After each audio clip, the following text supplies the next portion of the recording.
بسم اللہ الرحمن الرحیم نحمدہ ونصلی ونسلم علی رسولہ الکریم اما بعد فاعوذ باللہ من الشیطان الرجیم بسم اللہ الرحمن الرحیم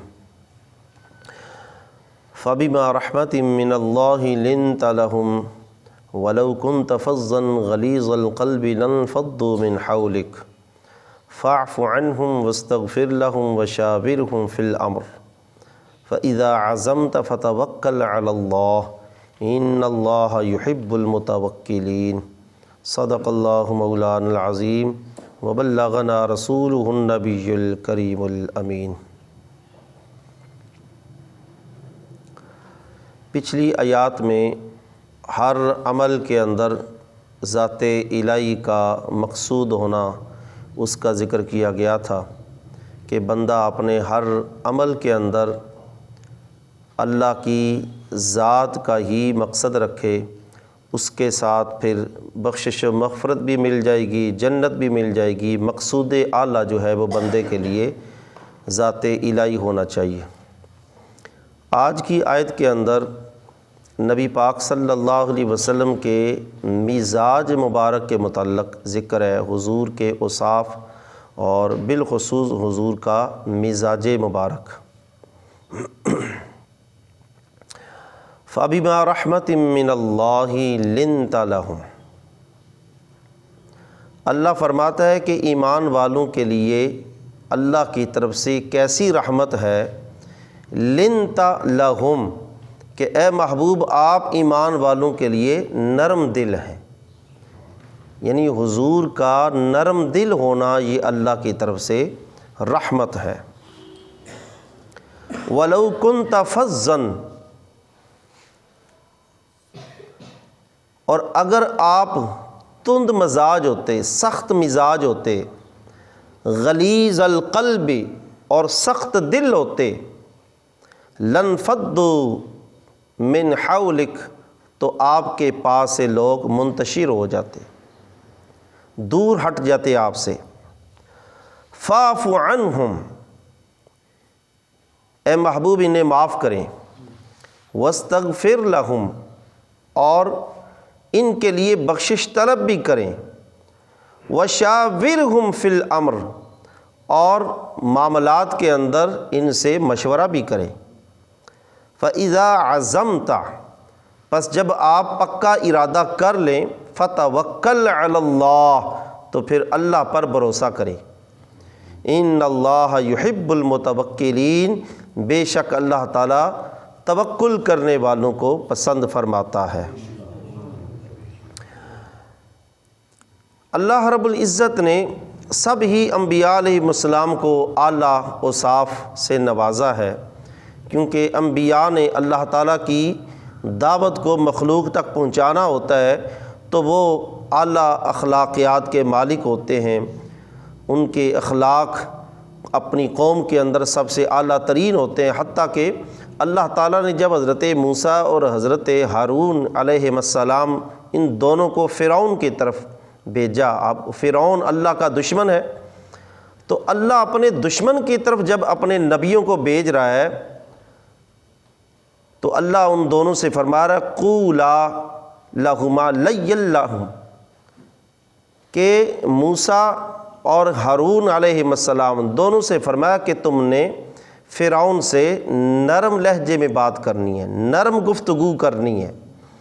تو اللہ رب العزت نے سب ہی انبیاء علیہ السلام کو یہ مزاج بخشا ہے، اور یہاں پر نبی علیہ السلام کے مزاج پاک کا ذکر ہے۔ فرمایا فَبِمَا رَحْمَةٍ مِّنَ اللَّهِ لِنْتَ لَهُمْ، یہ ایمان والوں پر اللہ کی بہت بڑی رحمت ہے کہ اے محبوب آپ ان کے لیے نرم دل ہیں۔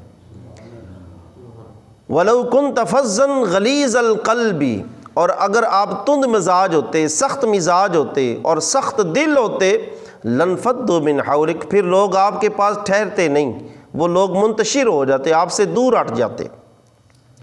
نبی علیہ السلام کے مزاج اور حضور کے اوصاف کے متعلق حضرت عبداللہ بن عمر رضی اللہ تعالی عنہ فرماتے ہیں انہ رآ صفت رسول اللہ صلی اللہ علیہ وسلم فی الکتب المتقدمہ، کہ حضرت عبداللہ بن عمر رضی اللہ تعالی عنہ نے یہ تورات کے انجیل کے عالم تھے، تو انہوں نے نبی علیہ الصلوۃ والسلام کے اوصاف سابقہ کتابوں میں پڑھے تھے۔ تو حضرت عبداللہ بن عمر رضی اللہ تعالی عنہ پھر حضور علیہ الصلوۃ والسلام کے متعلق کیا فرماتے ہیں؟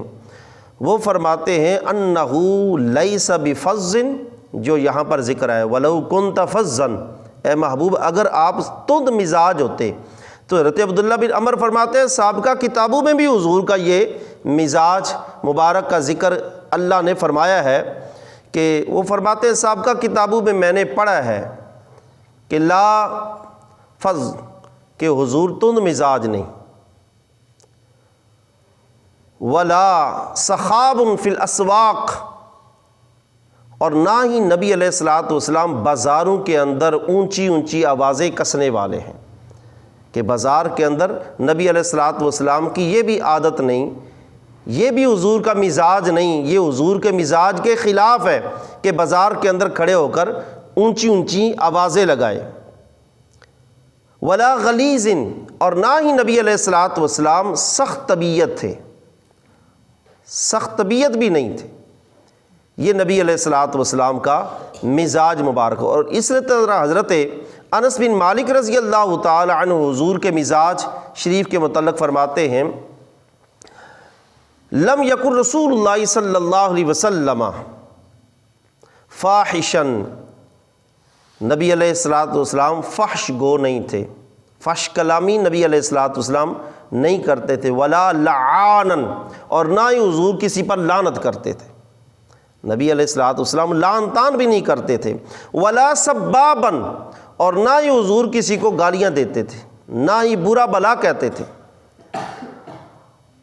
ہاں کان یقول عند المعتبۃ، حضرت انس فرماتے ہیں جب کبھی نبی علیہ الصلوۃ والسلام کو غصہ آتا تھا، کان یقول عند المعتبۃ، غصے کے وقت حضور کیا فرماتے؟ جس کے متعلق غصہ ہوتا تو حضور فرماتے ما لہ تریب جبینہ، اس کو کیا ہو گیا کہ اس کی جبین، اس کا ماتھا خاک آلود ہو، اسے کیا ہو گیا؟ یعنی حضور اتنا فرماتے غصے کے عالم میں۔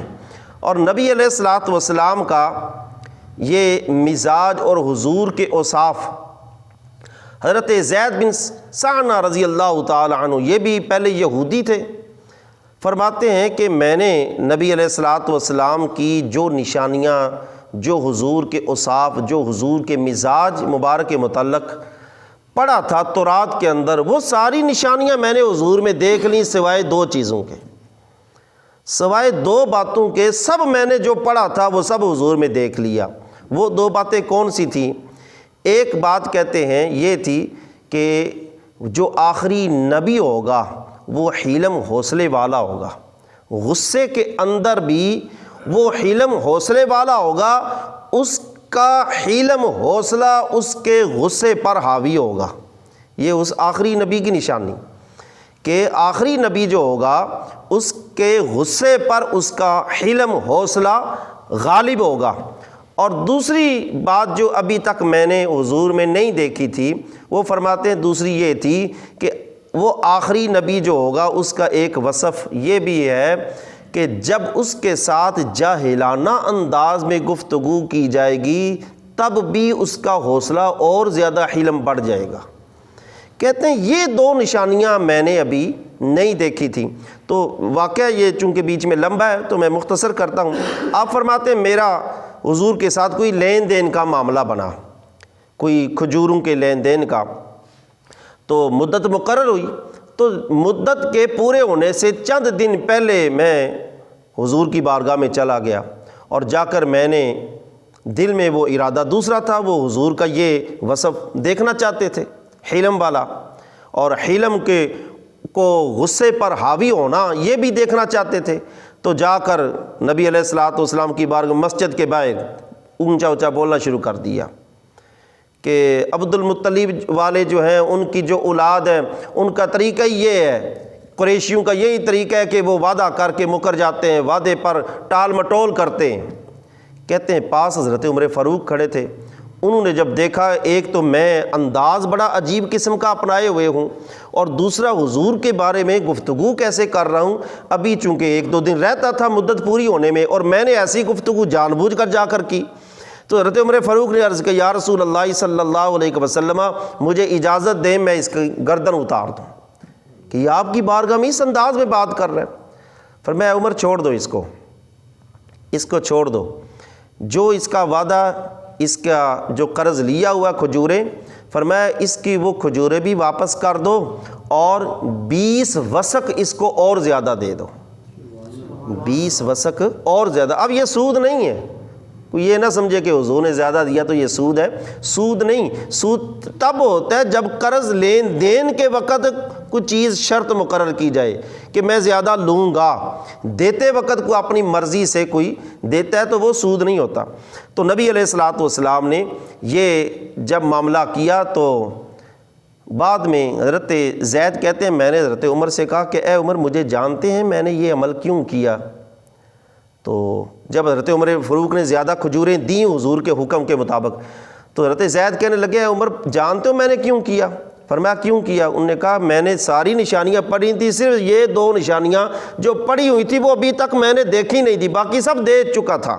میں یہ نشانیاں دیکھنا چاہتا تھا کہ آیا جو آخری نبی ہیں اگر، تو کیا ان کا حوصلہ حلم غصے پر غالب ہے، یا اگر میں جاہلانہ ان کے سامنے گفتگو کرتا ہوں تو پھر بھی ان کا حلم بڑھتا ہے یا کم ہوتا ہے؟ تو میں نے دیکھا وہ 2 نشانیاں میں نے پا لی ہیں۔ اے عمر میں آپ کو گواہ بنا کر کہتا ہوں میں نے اپنا سارا مال صدقہ کر دیا ہے، اور مجھے حضور کی بارگاہ میں لے جاؤ۔ حضور کی بارگاہ میں گئے اور جا کر عرض کیا اشہد انک رسول اللہ، میں گواہی دیتا ہوں آپ اللہ کے سچے رسول ہیں۔ تو یہ نبی علیہ الصلوۃ والسلام کا حلم حوصلہ وصف جو ہے اللہ رب العزت نے یہ حضور کے مزاج کے اندر سمو کر رکھا ہوا تھا کہ حضور علیہ الصلوۃ والسلام گفتگو فرماتے تھے تو کئی ایسے تھے جو حضور کی گفتگو سن کر ہی نبی علیہ الصلوۃ والسلام پر ایمان لے آتے تھے۔ فرمایا فاعف عنہم واستغفر لہم، ایک تو فرمایا کہ آپ ان کے لیے رحمت ہیں، کہ آپ کی نرم گفتگو ان کے لیے رحمت ہے، اور دوسرا فرمایا ان کے لیے آپ ان کو معاف کر دیں۔ کیا مطلب ہے؟ کہ جو آپ کے حقوق ہیں وہ معاف کریں، اور جو میرے حقوق ہیں ان پر واستغفر لہم، ان کے لیے دعا کرتے رہیں۔ جو آپ کے حقوق ہیں وہ آپ ان کو معاف کر دیں، واستغفر لہم، اور جو ان پر میرے حقوق ہیں تو میری بارگاہ میں ان کے لیے سفارش کرتے رہیں، واستغفر لہم، ان کے لیے مغفرت طلب کرتے رہیں۔ اور اگلی چیز وشاورہم فی الامر، اور اے محبوب معاملات میں ان سے مشورہ بھی فرمائیں۔ اب یہ بھی نبی علیہ الصلوۃ والسلام کو اللہ نے حکم دیا تو یہ حضور کے مزاج میں شامل ہوگا مشورہ کرنا، کسی بھی معاملہ میں مشورہ کرنا، جیسے نرم گفتگو کرنا اللہ فرما رہا ہے یہ ان کے لیے رحمت ہے، اسی طرح حضور کا مشورہ کرنا بھی صحابہ کے لیے اللہ کی رحمت بن گیا۔ وہ کیسے؟ کہ ایک ادنا سا بندہ ہو، اعلیٰ بندہ اس سے مشورہ کرے تو وہ تو خوشی سے پھولے نہیں سمائے گا کہ میں کہاں اور یہ کہاں، کہ اتنی اعلیٰ ہستی ہو کر یہ مجھ ناچیز سے مشورہ کر رہے ہیں۔ تو حضور علیہ الصلوۃ والسلام مشورہ کس حد تک کرتے صحابہ کرام سے؟ حضرت عائشہ صدیقہ رضی اللہ تعالیٰ عنہا فرماتی ہیں ما رأیت رجلا اکثر استشار للرجال من رسول اللہ صلی اللہ علیہ وسلم، آپ فرماتی ہیں میں نے حضور سے زیادہ کسی کو کسی بھی بندے کے ساتھ مشورہ کرتے ہوئے نہیں دیکھا جتنا حضور کسی بات میں معاملات کے اندر مشورہ کرتے تھے۔ نبی علیہ الصلوۃ والسلام غزوہ بدر میں مشورہ کیا قیدیوں کے متعلق، بتاؤ قیدیوں کا کیا کیا جائے۔ نبی علیہ الصلوۃ والسلام نے خندق کے موقع پر مشورہ لیا، بتاؤ کیا کریں، دشمن کی فوجیں آ رہی ہیں۔ حضرت سلمان فارسی نے مشورہ دیا یا رسول اللہ خندق کھود دیجئے، حضور نے قبول کیا، نبی علیہ الصلوۃ والسلام نے قبول کیا۔ تو حضور اکثر اوقات معاملات میں نبی علیہ الصلوۃ والسلام مشورہ کرتے صحابہ کرام سے، کیوں؟ وشاورہم فی الامر، اللہ کی طرف سے حکم تھا، اور حضور کا مشورہ کرنا بھی جیسے حضور کی نرم دلی ان کے لیے رحمت، حضور کا مشورہ کرنا بھی صحابہ کے لیے رحمت کا ہی باعث بنا تھا۔ اور اس کے ساتھ ساتھ نبی علیہ الصلوۃ والسلام نے مشورے کے متعلق خود بھی فرمایا ہے المستشار مؤتمن، فرمایا جس سے مشورہ لیا جاتا ہے وہ امین ہوتا ہے، لہٰذا وہ اس مشورے کو امانت سمجھ کر اس کو مشورہ دے۔ المستشار مؤتمن، مشورہ جس سے لیا جا رہا ہے وہ امین ہے۔ اب وہ غلط مشورہ دے گا، چاہے وہ معاملات کا ہو، کسی کے شادی بیاہ کا ہو، کسی کے کاروبار کا ہو، کوئی بھی دنیاوی معاملات میں مشورہ لیتا ہے تو حضور فرما رہے ہیں جس سے مشورہ لیا جا رہا ہے وہ امین ہے۔ اب وہ اس کو صحیح سمت کی طرف اس کو راہ دکھائے، صحیح مشورہ دے تو وہ امانت پوری کرے گا۔ اگر اس نے غلط مشورہ دیا تو وہ اس نے خیانت کر دی۔ اور مشورہ کس حد تک ہے؟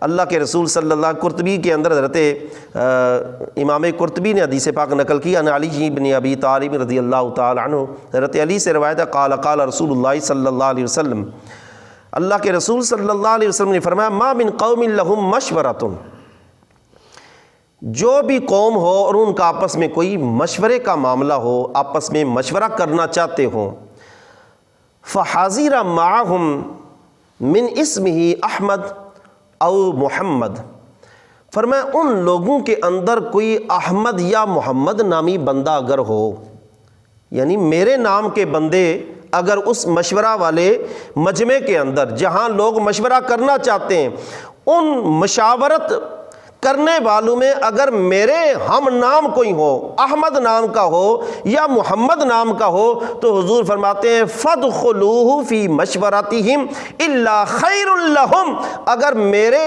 ہم نامی کسی بندے کا مشورہ لیں گے تو اللہ ان کے لیے خیر ہی خیر فرمائے گا۔ یہاں تک نبی علیہ الصلوۃ والسلام نے مشورہ کے متعلق فرما دیا۔ اور حضور علیہ الصلوۃ والسلام مشورہ کرتے ہیں تو نبی علیہ الصلوۃ والسلام کا یہ مشورہ کرنا، اس کا یہ مطلب نہیں کہ معاذ اللہ حضور کچھ جانتے نہیں تو صحابہ جو سمت بتائیں گے، کیونکہ مشورہ کا مقصد ہوتا ہے صحیح سمت اختیار کرنا، صحیح راہ اختیار کرنا۔ تو اس کا مطلب یہ نہیں کہ حضور مشورہ کر کے تو صحابہ سے وہ صحیح راہ لے رہے ہیں۔ نبی علیہ الصلوۃ والسلام کا صحابہ سے مشورہ لینا وہ ان کی آزمائش کے لیے ہوتا تھا کہ ان میں سے کون ہے جو میرے مزاج کے مطابق ہے، جو میرے ذہن میں ہے، میرے ذہن کے مطابق کس کی رائے آتی ہے، کون صحیح سمت کی طرف رہنمائی کرتا ہے۔ اس لیے نبی علیہ الصلوۃ والسلام صحابہ کرام سے مشورہ لیتے۔ تو اللہ تبارک و تعالی نے فرمایا فَإِذَا عَزَمْتَ، مشورہ لیں ان سے، اور جب آپ پختہ ارادہ کر لیں کسی بات کا تو فرمایا فَتَوَكَّلْ عَلَى اللَّهِ، پھر اللہ پر توکل کریں، اللہ پر توکل کریں۔ یعنی بندہ جب کوئی بھی معاملہ اختیار کرتا ہے، پکا ارادہ کر لیتا ہے، تو اس پکے ارادے کے اندر اب اسباب کی طرف رخ نہ کرے کہ میرے پاس یہ سبب نہیں، میرے پاس فلاں ذرائع نہیں، یہ نہیں، ارادہ پکا کر لیا ہے، بس توکل اللہ پر چھوڑ دے۔ وہ معاملات جو اسباب کے کم ہونے کی وجہ سے بندے کو جن اس معاملہ کے اندر خرابی یا کمی یا نقص نظر آ رہا ہے یا اس چیز کی ناکامی نظر آ رہی ہے، تو وہ اس طرف نہ دیکھے کہ اسباب یا ذرائع کم ہیں۔ جب ارادہ پکا کر لیا تو اللہ پر توکل کرے، اللہ پر توکل کرے گا تو اللہ اس کے معاملات آسان فرما دے گا۔ اور اللہ خود فرما رہا ہے جو توکل کرنے والے اللہ ان سے محبت فرماتا ہے۔ یعنی جو اللہ کی ذات پر بھروسہ رکھتے ہیں، اسباب یا ذرائع پر بھروسہ نہیں رکھتے، اللہ پر بھروسہ رکھتے ہیں، اللہ بھی ان کو پسند کرتا ہے اور ان سے محبت کرتا ہے۔ اللہ تعالی ہمیں بھی اپنے حبیب علیہ الصلوۃ والسلام کے مزاج کے مطابق ہمیں بھی اپنے معاملات کو درست کرنے کی توفیق عطا فرمائے۔ آمین۔ وآخر دعوانا الحمد للہ رب العالمین۔